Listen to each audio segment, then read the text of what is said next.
What's going on, y'all? PlayStation has given away more than $1,500 in free games this past year. Congratulations. Excuse me. What does that exactly mean? Were they worth it? Did you download them? Did you not download them? Do you care? Do you not care? The overall way to look at this is, I want to know where 1,500 came from. I really do. Bloodborne and Knack are about $5 at best. God of War 3 I paid $5 for digitally before it even became free. I paid $5 for that game. So God of War 3 Remastered, Knack, and Bloodborne, all $3, all not $3, but $5 games on their best day. Black Ops 3 was free thanks to PlayStation. Again, I don't understand why Xbox has never been able to do that when they had an entire generation of Call of Duty play here first, and they never did it. I wonder why. Now, that being said, let's look at it as a general here. Let's look in the $1,500 plus spent on PlayStation Plus subscription free games. Let's look at this. Because the reality of it is, you had one or two games from the PS4 that were okay. And depending on the title, it might or it might not, more than likely might not work on the PS Vita. And you could say the vice versa for the Vita games. Vita games have a 50% chance of running on the PS4 depending on what the title is. Same thing with PS3. PS3, you have a 50% chance of running those games on the PS Vita depending on what it is, and vice versa. So 1,500 plus is probably more like 1,200 plus because of the simple fact these games are able to work for vice versa systems, which sounds great on paper. The problem is the little article that came out talking about PlayStation Plus no longer going to be supported past, I think, March of next year, May at the soonest. It's not got much longer. PlayStation going to drop both of them like a bad habit. So, and when you think about that, when you look at the list, go look at it. I got a link in the description down below. Go check it out for yourself. You'll see PlayStation 3 has gotten more love than the PS4, even with the release of month in, month out games like Destiny 2. The PS3 just seems to have the better lineup of games. And again, that comes from the simple fact that the PS3 also has a 50-50 chance of having the Vita game run on the PS3 and vice versa. So it's not looking that great at the end of the day. PlayStation, you've been getting your ass handed to you by Xbox pretty much since the beginning of this generation when it came to free games from month in, month out. Okay?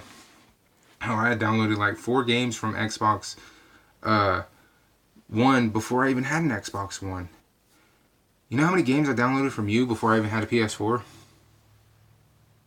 0. I wish I was making that up. I'm not. I didn't download any because they didn't stand out to me, let alone did I give a fuck about them.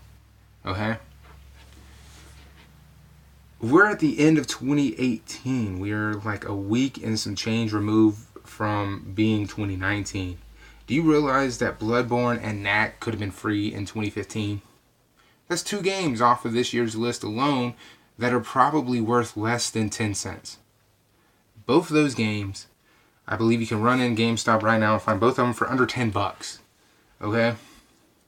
You can probably buy both of them for $15 after tax. That's 2 games right off the jump.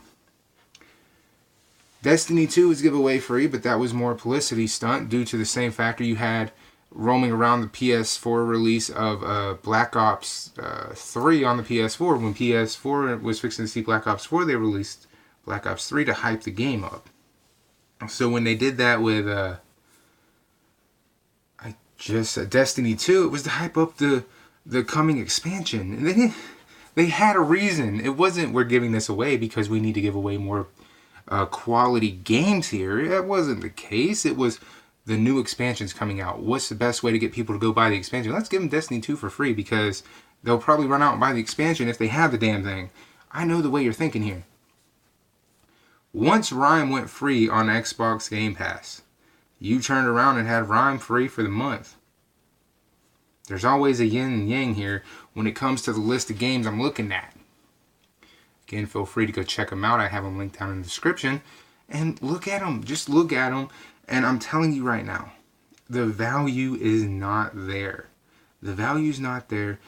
The idea that this company is actually in competition with Xbox, who's doing a better job at this particular thing, is just sad. Like, could you imagine PlayStation having like what the Xbox One has, with the ability to play every game once it's released free? Can you imagine that? Can you imagine the PS4 being the console that, hey, you get 2 games for PS4, you get 2 games for the PS3, and you get 2 games for the fucking Vita.